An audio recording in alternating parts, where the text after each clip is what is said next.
अखाड़ा में आज सबसे पहले कोलकाता में रेप और मर्डर केस को लेकर सीबीआई एक्शन में है, लेकिन सवाल यह है कि इस वक्त इस केस में कितने गुनहगार हैं। पिछले 4 दिन से आरजीकर अस्पताल के तत्कालीन प्रिंसिपल संदीप घोष से सीबीआई की टीम पूछताछ कर रही है। सीबीआई को शक है कि संदीप ने इस केस से जुड़ी सच्चाई छिपाई है। उधर सीबीआई दूसरे दिन आरोपी संजय राय के दिमाग की जांच कराने की तैयारी में है, जबकि डॉक्टरों की सुरक्षा की मांग को लेकर डॉक्टरों की संस्था सड़कों पर है। उधर बंगाल के राज्यपाल टीवी आनंद बोस ने ममता सरकार पर निशाना साधते हुए बंगाल को महिलाओं के लिए असुरक्षित बता दिया।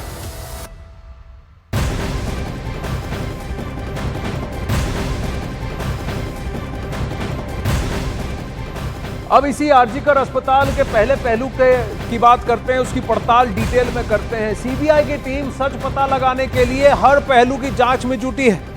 अब सीबीआई की एक टीम दरिंदगी की शिकार ट्रेनी डॉक्टर के घर पहुंची है। सीबीआई की टीम परिवार के लोगों से बात करने में इस वक्त लगी हुई है। इस टीम में 2 महिला अधिकारी भी हैं। सीबीआई की टीम परिवार के लोगों से ट्रेनी डॉक्टर की डायरी को लेकर सवाल करेगी।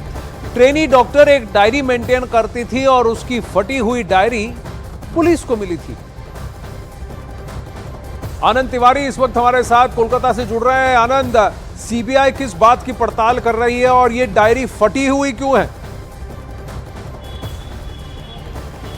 देखिए आनंद, ये दूसरा मौका है जबकि पीड़ित परिवार से सीबीआई लगातार बातचीत करने के लिए उनके घर पहुंची है और इस वक्त जो पीड़ित है उसके परिवार के बयान जो है वो दर्ज किए जा रहे हैं। 2 महिला अफसर जो है सीबीआई की, वो इस वक्त जो पीड़ित परिवार उनके घर पे मौजूद हैं, उस दिन का पूरा घटनाक्रम जानने की कोशिश की जा रही है कि परिवार को अस्पताल की तरफ से किन लोगों ने फोन किए, वो मोबाइल नंबर क्या थे, क्या जानकारी दी गई है। इसके अलावा जो डायरी मिली थी, किस तरह की डायरी जो पीड़िता है वो अपने साथ रखती थी, किस तरह के नोट्स उसमें वो बनाती थी और जो डायरी के पन्ने फटे हुए हैं उसका राज क्या है। दूसरी तरफ सीबीआई जो मुख्यालय है यहाँ पर, वहां पर 4 अभी मेडिकल के छात्र पहुंचे हैं कुछ देर पहले आनंद, और उनके बयान जो है अब वो सीबीआई दर्ज करेगी। उन्हें सम्मन्स किए गए थे। इसके अलावा लगातार जो संदीप घोष है पूर्व प्रिंसिपल, उससे आज चौथे दिन की जो पूछताछ है वो लगातार सीबीआई की चल रही है। 4 ऐसे महत्वपूर्ण सवाल हैं जिनका जवाब जो है वो सीबीआई जानना चाहती है। मसलन जो क्राइम सीन था उसे सुरक्षित क्यों नहीं रखा गया, इतनी जल्दबाजी में वहां पर रिनोवेशन का काम शुरू क्यों किया गया, शुरुआत में इस घटना को आत्महत्या क्यों बताया गया, परिवार को गलत जानकारी क्यों दी गई, और जो बयानबाजी मीडियम की गई वो किसके कहने पे की गई, क्या कोई दबाव में थे प्रिंसिपल या इसके पीछे क्या मंशा थी। ये सबसे बड़ा जो प्रश्न मौत हुई ये है कि एफआईआर क्यों दर्ज कराई नहीं गई, एफआईआर क्यों दर्ज कराई नहीं गई और इसको जो इस्तीफा देते था उसको वापस पुनः कहीं और नियुक्ति दी जाती है और कोर्ट कहती है कि आप लीव पर जाओ। तो कहीं ना कहीं कुछ तो खेल है। आनंद, धन्यवाद आपके इनपुट्स के लिए।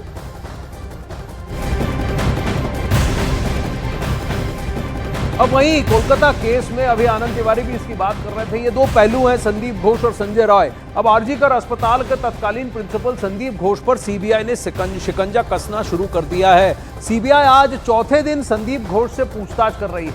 सीबीआई को तत्कालीन प्रिंसिपल संदीप घोष के बयान से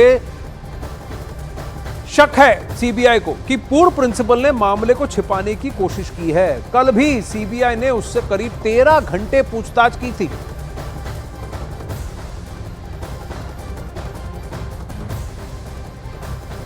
बताया जा रहा है कि संदीप घोष के रोल पर बहुत सारे सवाल उठ रहे हैं। क्यों संदीप घोष ने पहले मामले को दबाने की कोशिश की, इन्वेस्टिगेशन को बहकाने की कोशिश की, परिवार को गलत इंफॉर्मेशन दिया, और सबसे बड़ी बात कि एफआईआर तत्कालीन क्यों दर्ज नहीं कराई गई और छात्र कई दिन प्रदर्शन करते रहे। और सबसे बड़ी बात कि संदीप घोष अपना त्यागपत्र देते हैं और इमीडिएटली कहीं और नियुक्ति उनकी हो जाती है, सरकार उनकी नियुक्ति किसी और कॉलेज में कर देती है।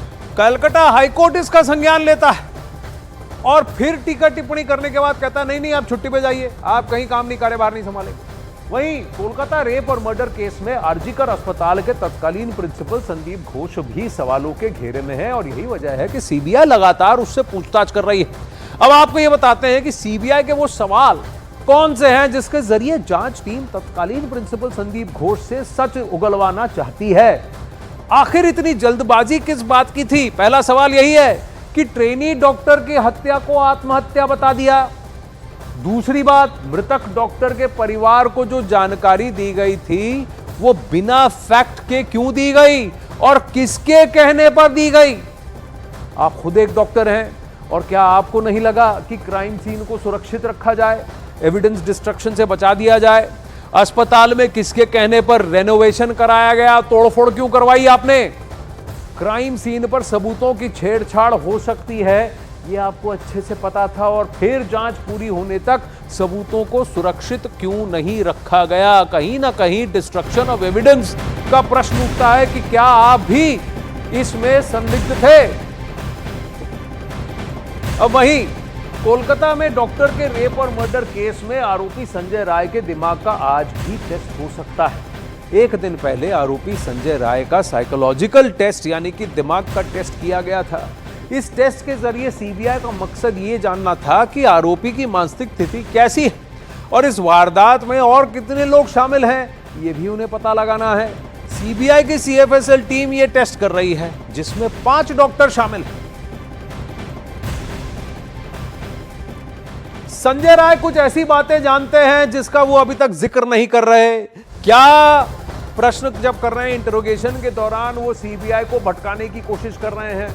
उनकी दिमागी हालत क्या ठीक है? क्या वो ढोंग कर रहे हैं?